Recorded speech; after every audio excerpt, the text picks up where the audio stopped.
Greetings to all of you from the beautiful campus here at Jacksonville University. A few minutes of your time, if I could. We're approaching the one-year anniversary of going fully remote last spring as the impact of the coronavirus reached our city here in Jacksonville. A lot's becoming clear, including our path forward as a university. So during these remarkable times that we're all going through, I thought I'd offer you an update on the current state of your university and share more on the challenge and the opportunities that we see lie directly ahead of us. We can now see a much clearer picture of all that's happened in these past 11 months and how it's impacted all of us. First, for those of you with family or friends who've been personally impacted, my thoughts are with you. This virus is real, it's powerful, it's unrelenting, and I've experienced it myself. But the picture is brightening. I've seen 4 distinct phases of what our university is going through. Same with higher education more broadly, and even this entire country. For example, this first phase back in January of 2020 until about the middle of the year, June of 2020, this was sort of a moment of recognition and response. What was happening? COVID emerged.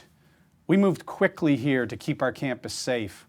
We moved our instruction online, again, safely. We developed a full plan to test and trace, to space and teach and treat. And we assessed the impact on all of that, on you, on our institution, on our ability to be the premier university that we are. I thank the faculty, the students and the staff for the partnership during that time. People worked incredibly hard.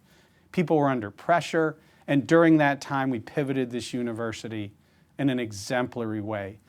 Now I see a phase 2 that's been developing, sort of from last summer, June of 20, till the end of last year, December of 20, sort of an education and execution phase. So our planning focused on moving ahead safely. How do we keep teaching on campus? Offer in person? How do we invest in the upgrades that needed to be made? And at the core of everything, we stayed vigilant to protecting your health. You might wonder, how do we stay current on all these things? Much like you do. We talk to the Centers for Disease Control, or the National Institutes of Health, the World Health Organization, the Food and Drug Administration, departments of health, our partners at Mayo Clinic and Baptist Health. We even stay on top of the economic hit that this could provide, whether you're talking to the Federal Reserve Bank or Goldman Sachs or national associations like NACUBO.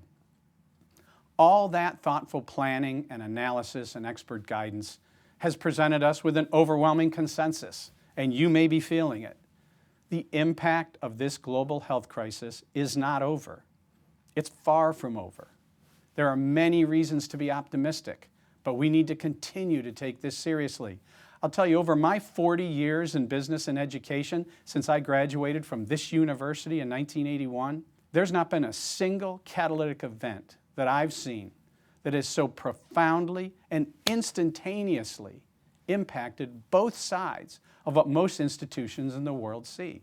How funds come in and you deliver the service, in this case education, and how institutions like ours establish our cost base and the expenses to provide the service, whether it's salaries, etc.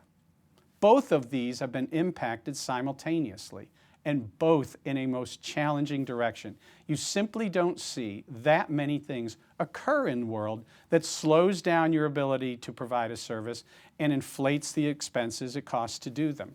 So the entire world is absorbing this exogenous shock called COVID-19, something none of us planned for at all just a year ago.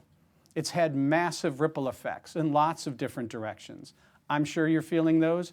We as a university are. Health and safety, financial, economic, academic, in policy areas, in technology arenas. It's rippling across every sector of the economy and society, and it has been now for 11 months. It surely includes higher education. Let me give you just a bit of perspective on that.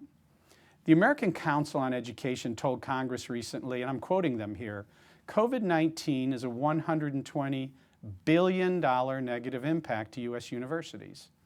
The National Student Clearinghouse Research Center projected a 16% decline in first-year student enrollment last year and are forecasting possibly another 15 to 20% enrollment decline this coming fall.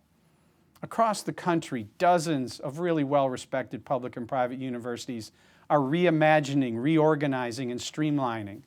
Already we've seen the elimination of hundreds of academic and research, student and athletic programs, and jobs.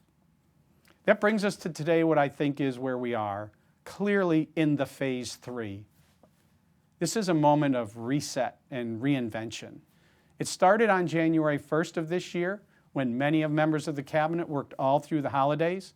And I think it's going to extend straight through July, not of this year, but July of 2022. We here at Jacksonville University actually began planning for this possibility of this type of phase years ago. Our senior leadership team's been working to build a healthy, sustainable future for this university, for the faculty, the students, and the staff, one that offers a vibrant, aspirational workplace, and that also prepares our students well to be successfully pursuing their passions after graduation.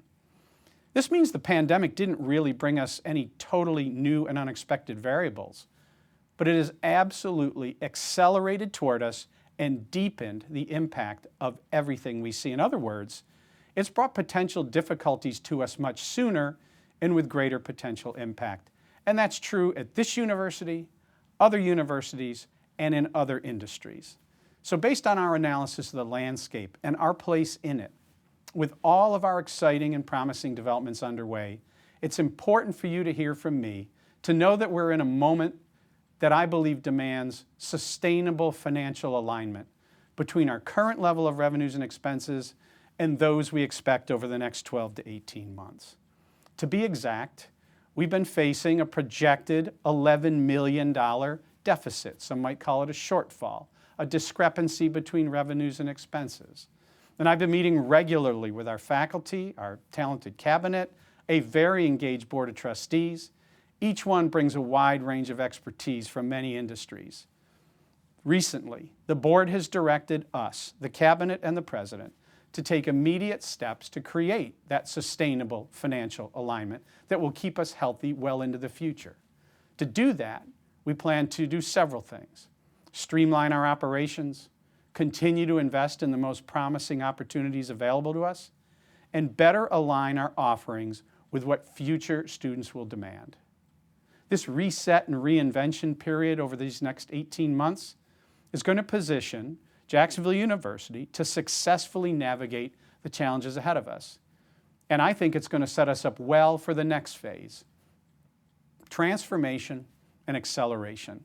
There's a window between 2022 and 2025, so now we're looking out over a 5-year planning window that's critically important. So you should ask, what does it mean for our campus community now? It means this is a moment of opportunity and requiring resilience from all of us. At this very moment, the world of work is changing dramatically, but we will adapt. We're going to challenge ourselves and we'll succeed.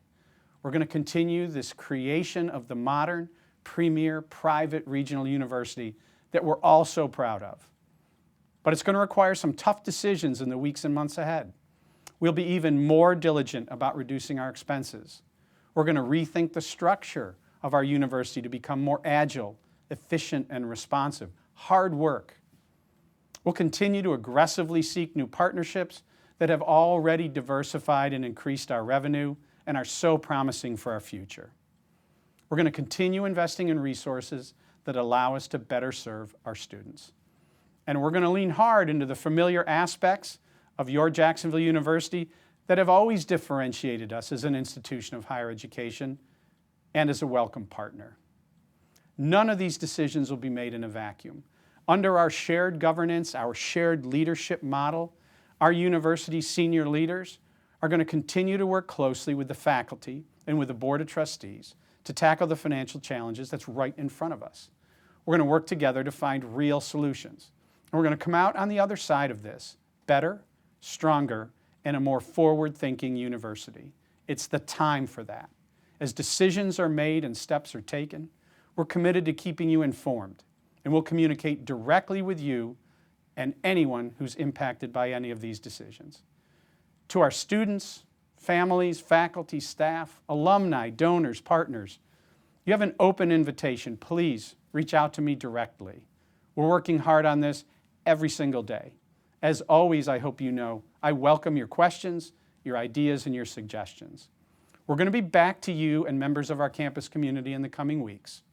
To you and to your families, please stay safe and healthy and have a great spring.